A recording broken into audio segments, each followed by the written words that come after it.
polarização política não é apenas oposição. Quando falamos em polarização, nós estamos falando de opostos que se repelem. E pior, que deixam de reconhecer o outro como digno de viver na mesma sociedade. Daí nasce a identidade política, o desejo de colonizar o espaço social para que apenas articuladores e seus aliados tenham direito de fala. É aqui que surgem os perigos do nacionalismo, a ideia de que apenas um grupo pode definir o que é democracia, e qualquer voz contrária deve ser atacada, ridicularizada ou silenciada. Diferente de patriotismo, que é orgulho e cuidado pela pátria. Significa o quê? A sua cultura, sua história, sua diversidade e as conquistas sociais que foram construídas durante séculos.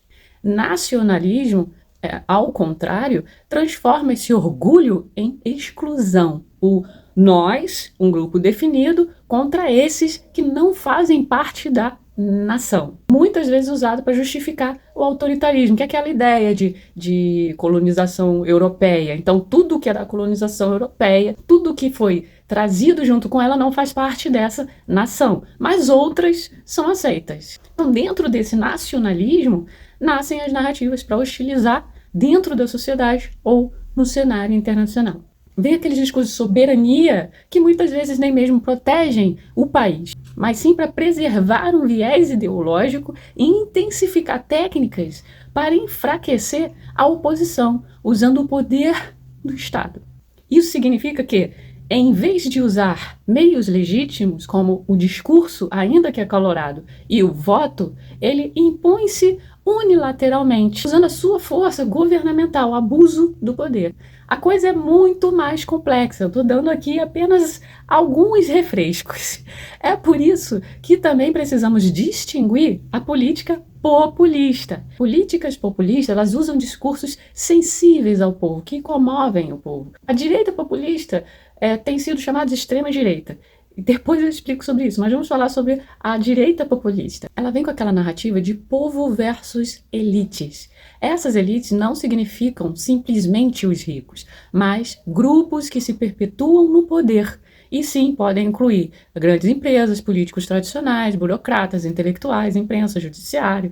Todo grupo que manipula o sistema para manter as suas posições. E essa é a confusão, né? Que a direita pode parecer contraditória. Ela fala em nome do povo e critica as elites, mas na prática parece sustentar ou reproduzir desigualdades sociais. O que ela realmente combate não é a riqueza ou a injustiça em si, mas a perpetuação de grupos que, para se manter no poder, privilegiam seus próprios interesses, sem se importar em favorecer a sociedade. Enquanto isso, a esquerda populista, ela concentra sua narrativa na riqueza. Então, quando ela fala em elite, ela está falando em empresários e super ricos como centro da desigualdade e ignora essa perpetuação no poder a qualquer custo. Agora vamos falar de extrema-direita. No Brasil, a chamada extrema-direita nunca foi organizada como em outros países. Nos anos 60, houve um militarismo reativo. E significa o quê? Um movimento de exceção que foi inspirado pelos Estados Unidos e pela Guerra Fria, sempre com o discurso do medo do comunismo. Movimentos como o Brasil para Cristo desejavam entrar no Congresso, ou seja, eleger representantes para enfrentar esse inimigo anticristão. Então, assim, a direita ela se estruturou socialmente no pensamento anticomunista. De início, ela não se estrutura por problemas reais da sociedade, e sim por ideias que estavam acontecendo pelo mundo. Em 1961, foi eleito o primeiro deputado evangélico. Em 1986, já eram 33 deputados evangélicos.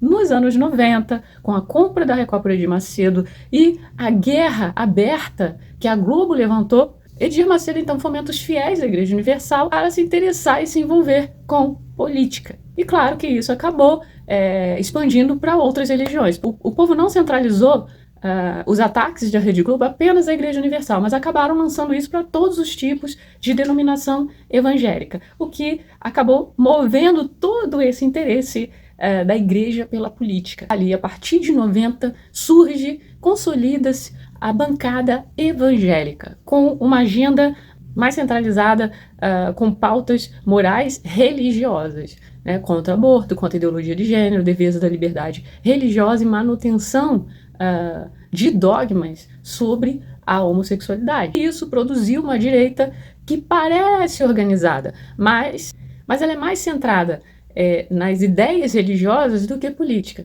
Existe, sim, políticos de direita focado mais nos assuntos econômicos, no agronegócio e tecnologia, desenvolvimento social, mas o problema é que sem o discurso religioso, dificilmente esses assuntos vão ganhar relevância. Ok, mas é sobre moral religiosa, então a gente não pode chamar isso de extremismo. Por que não é correto chamar de extrema-direita? Porque extrema-direita real só quando há perseguição política sistemática, destruição da oposição pela força do uso do Estado. Não apenas o discurso para ganhar no voto, não apenas a retórica. No Brasil, o que existe é um movimento de direita reativo e circunstancial, fruto do choque entre religião, ideologia e os conflitos recentes dentro da política. A ditadura foi, antes de tudo, um regime autoritário que usou ideias de ordem para assumir o poder, e não uma reação partidária organizada por uma direita.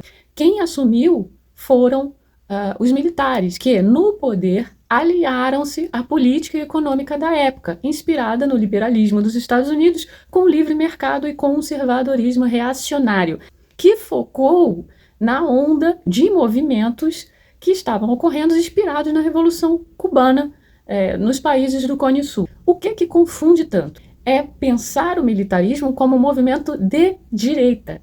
É o fato de terem governado com políticas anticomunistas. Obviamente que naquele contexto, a única alternativa anticomunista era a agenda de direita. Contudo, o movimento foi de exceção e estritamente militar por um determinado período. A partir daí, eles exercem um poder que o militarismo foi enfraquecendo, mas permanecendo ali uma identidade política, né, sendo construída. Que nessa transição formou-se uma extrema-direita que permitia a oposição apenas dentro de limites rígidos, excluindo qualquer interesse que fosse entendido como comunista.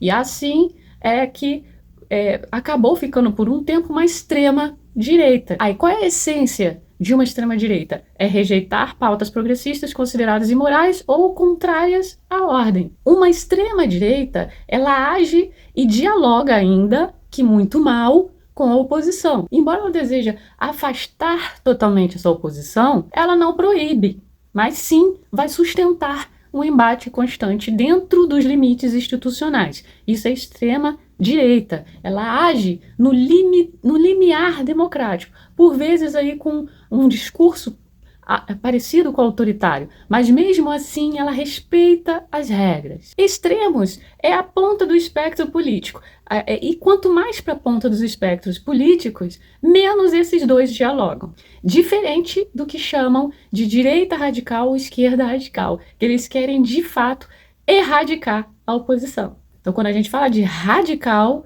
é aquela política que, ao conquistar o espaço que ela tanto desejou, ela começa a criar suas próprias regras, começa a manipular as leis, interpretar as leis como ela bem quer e torna quase impossível que uma visão diferente consiga, pelas vias democráticas, tirá-los do poder. Então é importante destacar que a extrema-direita ela é algo distinta da época dos anos 60 para uma transição para o nosso tempo. Por quê? Porque se comparadas, nós vamos verificar uma grande diferença nas pautas sociais daquela extrema-direita para a direita de hoje. Hoje, mesmo os setores da direita tradicional populista, elas defendem direitos trabalhistas, rejeitam o trabalho infantil, diferença salarial entre homens e mulheres. Então, são bandeiras que na extrema-direita brasileira, de fato, não eram prioridade e jamais entrariam em pauta. É por isso que é fundamental compreender